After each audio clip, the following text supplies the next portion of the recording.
కృష్ణ కృష్ణ ముకుంద జనార్దన కృష్ణ గోవింద దామోదర హరే కృష్ణ కృష్ణ ముకుంద జనార్దన కృష్ణ గోవింద దామోదర హరే. ఆ శుక్రవారు ఎక్కడ విన్నారు? సాక్షాత్తుగా పార్వతీదేవికి పరమేశ్వరుడు చెప్పిన కథ ఇది. మొట్టమొదటిసారి చెప్తూ ఉంటే పార్వతీదేవి అడిగిందట, స్వామి అందంగా ఉండేటువంటిది ఆనందంగా ఉండేటువంటి యొక్క కథ చెప్తావా? అందం వేరు ఆనందం వేరు కాదు పార్వతి, అందంలో ఉండే ఆనందాన్ని గురించి చెప్తాను. అందమైన కథ, దానిలో ఆనందంగా ఉండే కథ. మరి నీకు వినే ఓపిక ఉందా అన్నాడు. మీరు చెప్తే నేను వింటాను. చెప్పాడు పరమేశ్వరుడు. విన్నది పార్వతి. కూర్చున్న చోటు నుంచి కదలకుండా కైలాస పర్వతం మీద 1200 సంవత్సరాలు చెప్పాడటండి భాగవతాన్ని. 1200 సంవత్సరాలు అయిపోయిన తర్వాత, స్వామి నాకు ఒక వరం ఇస్తారా అని అడిగిందట. ఏం వరం కావాలి? ఈ విన్నదంతా నాకు జ్ఞాపకం ఉండేటువంటి వరం ఇస్తారా అన్నట. ఓ అట్టాగే. ఇంత లోపల చిర్రుమని ఒక చిలుక వెళ్ళిపోయిందటండి. ఆ చెట్టు కింద కూర్చొని చెప్తూ ఉంటే రామచిలుక. ఆ రామచిలుక వెళ్ళిపోతుంటే ఆగాగు అన్నాట శివుడు. నువ్వు ఎప్పటి నుంచి ఉన్నావు ఇక్కడ చెట్టు మీద? స్వామి 1200 సంవత్సరాలు అయింది. మీరు చెప్పిన కథ అంతా విన్నాను. మరి విన్నావు కదా, దీన్ని లోకవ్యాప్తం చేయాలి కదా, అందరికీ చెప్పాలి కదా మరి నువ్వు. కనుక మీ నాన్నగారు వచ్చే జన్మలో మీ నాన్నగారు వ్యాస భగవానుడు అద్భుతమైనటువంటి ఒక యజ్ఞాన్ని చేస్తాడు. స్వర్గంలోనే చేస్తాడు. ఆ స్వర్గంలో చేసిన యజ్ఞ కుండంలోంచి నువ్వు శుకపక్షివి గనక, సంస్కృతంలో చిలుకను శుకము అంటారు. ఆ చిలుక స్వరూపంలో ఉండేటువంటి ఒక పలుకులు పలుకడానికి కోసం నువ్వు శుక మహర్షిగా అవతరిస్తావు అని చెప్పాడట పరమశివుడు. ఇది ఒక కథ, దివ్యమైనటువంటి యొక్క ఈ కథ.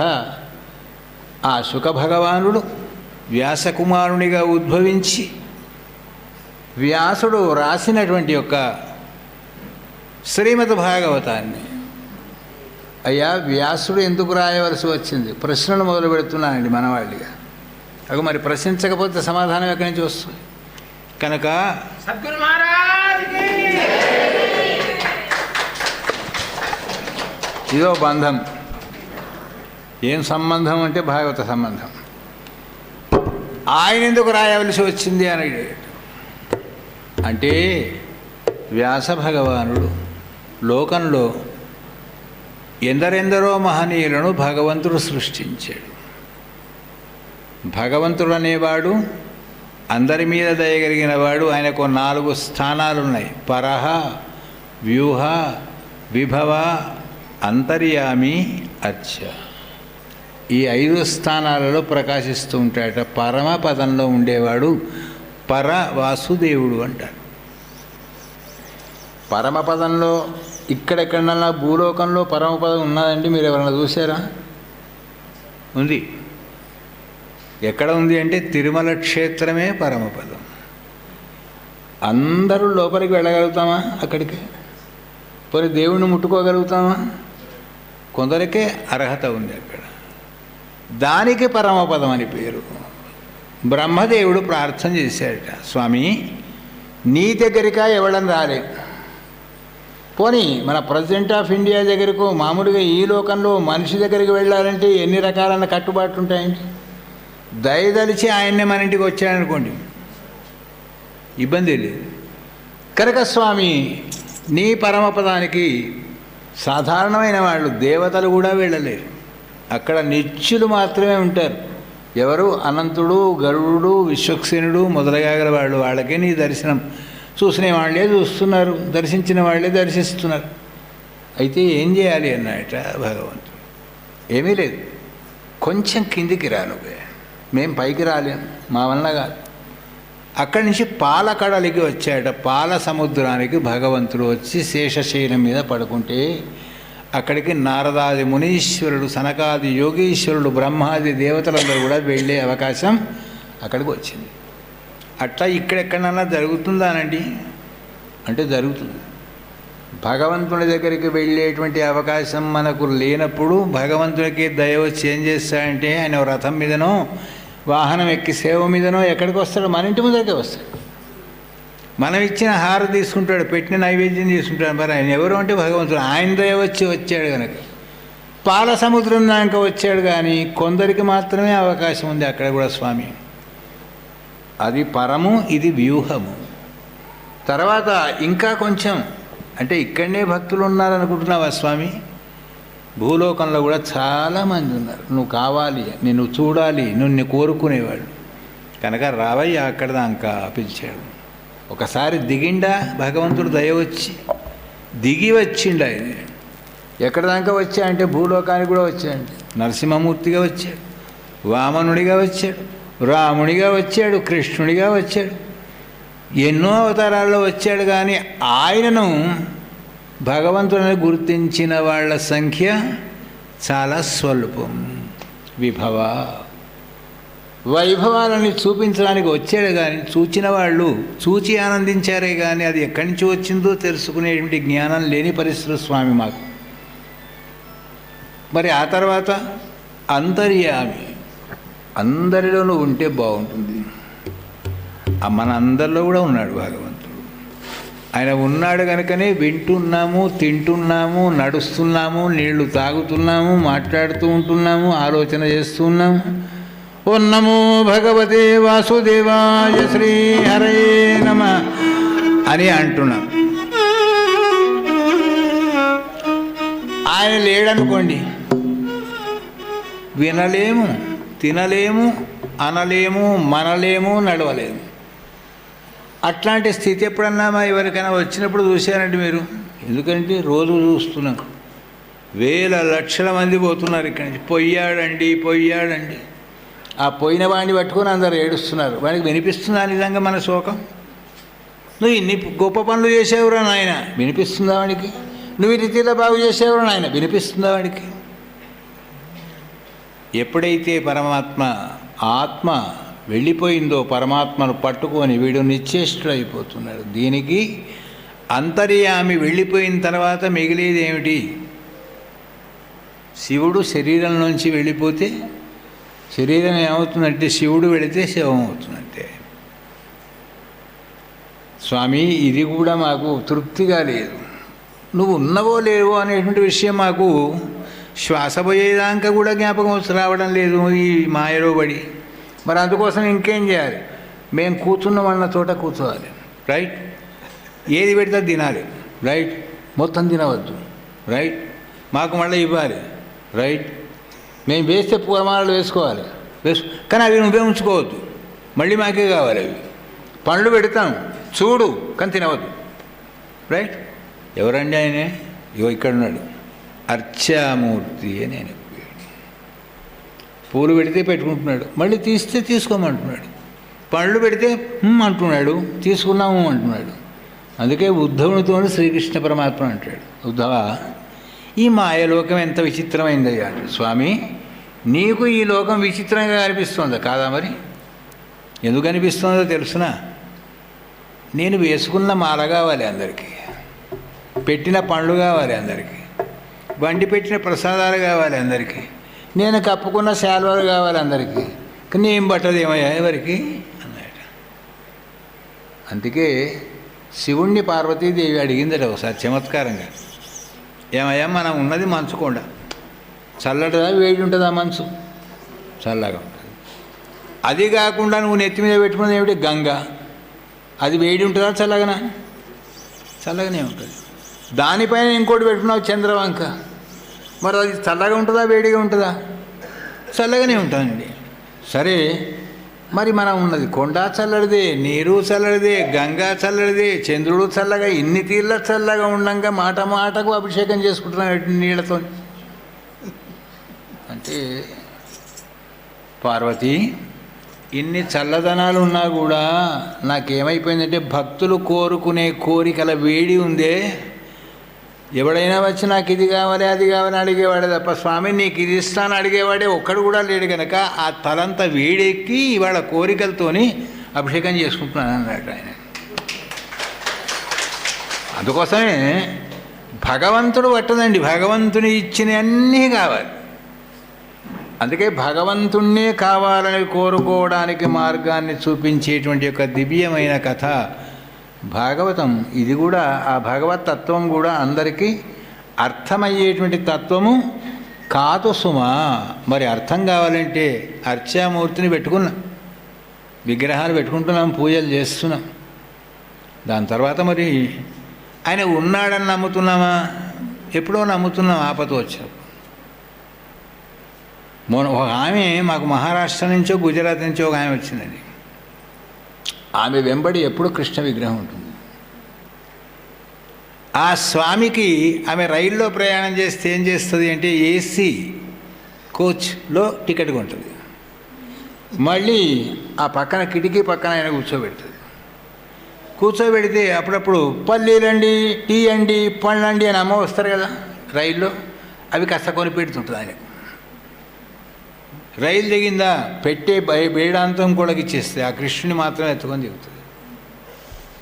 ఎందుకో మా అదృష్టం ఆమె ఒకసారి మా ఇంటికి వచ్చింది. కృష్ణుడు ఎట్లా ఉంటాడో తెలియదు కానీ ఆమెను చూస్తే కృష్ణుడు కనిపించాయండి మాకు. అంత గొప్ప మనిషి. అటువంటి వాళ్ళు ఉన్నారు. భగవంతుని గురించి చెప్పడానికి కోసం ఎందరెందరో గురువులు, ఎందరెందరో ఆచార్యులు, ఎందరెందరో ఋషులు, ఎందరెందరో మునులు, ఎందరెందరో మహానుభావుల్ని కూడా భగవంతుడు సృష్టించి మన కోసం ఇక్కడికి పంపించాడు. ఆయన వస్తే గుర్తించలేదు కానీ వ్యక్తి వస్తే గుర్తించరండి. డైరెక్ట్గా వ్యక్తి ఆఫీసర్ పోయినా ఏమంటారంటే మీ లెటర్ ఇవ్వండి సార్, మీ సిగ్నేచర్ చేసిస్తే మనం పని చేసి పెడతాం అంటారు. వ్యక్తికి విలువ లేదండి, ఆ చిట్టీకి ఉంది విలువ. అట్లాగే భగవంతునికి విలువ ఎప్పుడు వస్తుంది అంటే భక్తులందరూ కూడా కలిసి భగవంతుని గురించి చెప్పినప్పుడు, పాడినప్పుడు, భగవంతుని యొక్క వైభవాన్ని చాటినప్పుడు భగవంతుని గొప్పతనం వస్తుంది. ఈ విషయాన్ని మనకు భగవంతుడే చెప్పాడు. కష్టపడి భగవద్గీతను పెట్టుకొని చెప్పానయ్యా నేనే, మొదలు నేనే, మధ్య నేనే, చివర నేనే, సర్వం నేనే నేనే నేనే నేనే అనుకుని చెప్తే ఎంతమందికి అర్థమైంది? అది అర్జునుడిని ముందు పెట్టుకొని అందరి కోసం చెప్పాను భగవద్గీత. కానీ నా గురించి నేను ఎప్పుడు చెప్పుకోకూడదు అని అప్పుడు తెలుసుకున్నాను. కనుక ఆయన వైభవాన్ని ఎవరు చెప్పారు మనకు ముందు కథలో వస్తుంది. భీష్మాచార్య స్వామి ఎవరు చెప్తారు. భగవంతుని గురించి ఎవరు చెప్పాలంటే భక్తులు చెప్తే అర్థమవుతుంది. ఆ భగవంతుని గురించి కూడా భక్తులు చెప్తే కూడా అందరికీ అర్థమవుతుందా అంటే భగవంతుని దయ ఎవరి మీద ఉంటుందో వాళ్ళకు మాత్రమే అర్థమవుతుంది. గురువుల దయ ఎవరి మీద ఉంటుందో వాళ్ళకు మాత్రమే అర్థమవుతుంది. లేకపోతే ఏమవుతుందంటే ఏమిటండి వీళ్ళంతా, ఈ జనమంతా ఈ చెప్పడం ఏమిటి వినడం ఏమిటి అనిపిస్తుంది. అటువంటి ఒక అద్భుతమైనటువంటి యొక్క కథ శ్రవణాన్ని పెద్దలు ఎందరో ఇక్కడ చెప్పినటువంటి యొక్క కథను మనం ఈ రోజున చెప్పుకుంటూ ఉన్నాము. దివ్యమైనటువంటి యొక్క శ్రీమద్ భాగవతాన్ని చెప్పుకునే ముందు ఆ స్వామి యొక్క స్మరణను ఒకసారి చేసుకొని మనం ఇందులోకి వెళదామని మహానుభావులు పెద్దలు వచ్చారు.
गोपकुटीर पयो घृत चोर गोपकुटीर पयो घृत चोर गोपकुटीर पयो घृत चोर गोकुल वृंदावन संचार गोपकुटीर पयो घृत चोर गोकुल वृंदावन संचार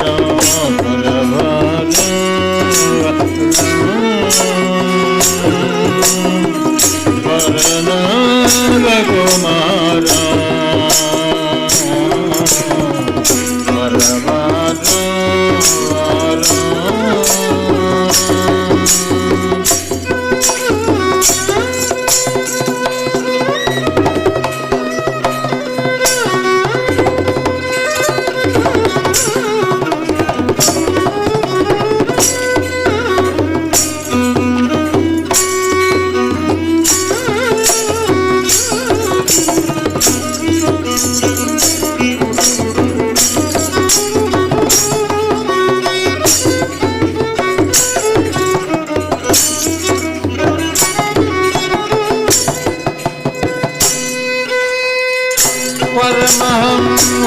हृदय पंजर कीर परमहंस हृदय पंजर कीर पटुतर धेनु बक संहार परमहंस हृदय पंजर कीर पटुतर धेनु बक संहार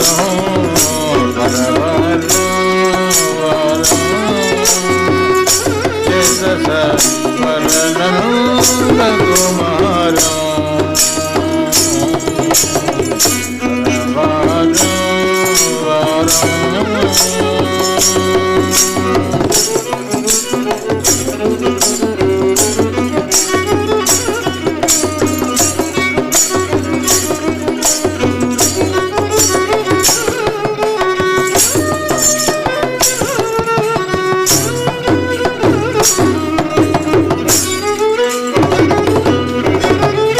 पद्मनेत्र घन नील शरीर पद्मनेत्र घन नील शरीर पद्मनेत्र घन नील शरीर पावन मुनि मणि हृदय विहार पद्मनेत्र घन नील शरीर पावन मुनि हृदय हर्यमणि हार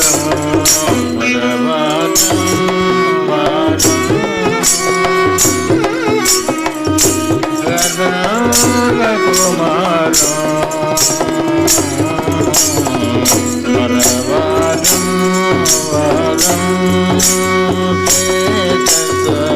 वरनंद कुमार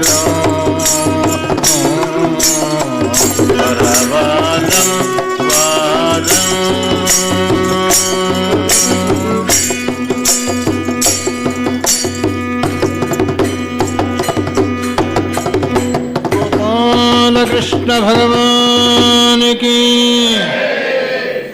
ఇక్కడ కొంతమంది ఏమున్నారు అని మనం అనుకుంటున్నాం, కానీ ఇది ఇక్కడ గోపాలకృష్ణ భగవానికి అంటే కనీసం సిరిసిల్ల దాకా వినవస్తే చాలామంది ఉన్నారేమో అనుకొని ఇంకా మిగతా వాళ్ళు వచ్చే అవకాశం ఉంటుంది. కనుక రాజాతిరాజ రామచంద్ర మహారాజుకి, గోపాలకృష్ణ భగవానికి ఓం నమో భగవతే వాసుదేవాయ. శ్రీ హరయే నమః. దివ్యమైనటువంటి యొక్క భగవంతుని యొక్క అవతార గాథలన్నీ కూడా వినిపిస్తూ ఉన్నాయట. ఇక్కడ స్వామి ఏ ప్రయోజనం కోసం ఎత్తాడు ఈ అవతారాలని, ఎన్ని రూపాలు ధరించాడు ఆయనే. అందుకే శ్రీ విష్ణు సహస్రనామ స్తోత్రంలో అనేక రూప దైత్యాంతం నమామి పురుషోత్తమం చమత్కారంగా చెప్తారు. అనేక రూప దైత్యాంతం నమామి పురుషోత్తమం. అనేక రూపాలు కలిగిన రాక్షసులు ఎన్ని రకాలుగా ఉన్నారంటే ఒకడు ఉన్నట్టుగా ఒకడు ఉన్నాడా? హిరణ్యకశ్యపునిలాగా రావణాసుడు ఉన్నాడా? రావణాసునిలాగా కంసుడు ఉన్నాడా? కంసునిలాగా శిశుపాలుడు ఉన్నాడా? శిశుపాలులాగా దంతవక్రుడు ఉన్నాడా? వాళ్ళు వెరైటీ రూపాలు ధరించారు. అనేక రూప దైత్యాంతం. వాళ్ళు ఎన్ని రూపాలు ధరించారో ఈయన కూడా అన్ని రూపాలు ధరించాడు. వాళ్ళు ధరించినట్ట ఆ రూపాలు, ఈయన ధరించి వాళ్ళని సంహరించినట్ట రెండు నిజమే. అనేక రూప దైత్యులను దైత్యాంతం. ఈయన కూడా అనేక రూపాలెత్తి వాళ్ళందరినీ సంహరించాడు స్వామి. అటువంటి యొక్క అనేక రూపాలు ఏమైనాయంటే వాళ్ళేమో రూపాలైన. మరి భగవంతుడు ఎత్తింది రూపమా అంటే కాదు, అవతారం. మనం పుడితేనేమో జన్మించాడండి అని చెప్తుంటారు. మరి భగవంతుడు పెద్దలో పుడితే అవతరించాడండి భూమి మీద అని చెప్తుంటారు. అటువంటి యొక్క దివ్యమైన మత్స్య కూర్మ వరాహ నారసింహ వామన పరశురామ బలరామ కృష్ణ ఇత్యాది బౌద్ధ అవతారాలని ఎత్తాడు. ఇప్పుడు స్వామి ఏ అవతారంలో ఉన్నాయట అంటే ఆయన ఇప్పుడు బుద్ధావతారంలో ఉన్నాడు. బౌద్ధ అవతారం అంటే ఆయన కదలడు, కానీ ప్రపంచాన్ని మొత్తం కదిలిస్తూ ఉంటాడు. ఆయన మాట్లాడు, అందరితోనే మాట్లాడిస్తూ ఉంటాడు. ఆయనేమీ తినడు, అందరికీ తినిపిస్తూ ఉంటాడు. ఆయనే అన్నీ వింటాడు. వింటులేడు అనుకోకూడదు, వింటాడు. ఆ విన్నదేదో మళ్ళీ మనతో పలకడు. కారణం ఏమిటట అంటే మన క్షేమం కోసమే. ఆయన పలకడం ప్రారంభం చేశాడనుకోండి, మనం వస్తామా? శ్రీకృష్ణ పరమాత్మ ఇవాళ సాయంత్రం 4 గంటలకు మెల్లగలేచి, అమ్మ అందరూ బాగున్నారా? పోయిన సంవత్సరం వచ్చినట్టున్నారు కదా మీరు, అందుకోసం వచ్చే సంవత్సరం కూడా వస్తారా అడిగారనుకోండి, ఆశ్రమంలో కృష్ణ విగ్రహం మాట్లాడుతున్నారు కానీ అట్నుంచి అటే వెళ్ళిపోతామండి. అందుకే ఆయన కదలకూడదు, మాట్లాడకూడదు, కానీ అన్నీ చేస్తూ ఉంటాడు బౌద్ధ అవతారంలో. మరి రాబోయే అవతారం ఏమిటి? ఇది ఏమి యుగం? కలియుగం. ఈ కలియుగంలో తాను కలికిమూర్తిగా అవతరిస్తాడు.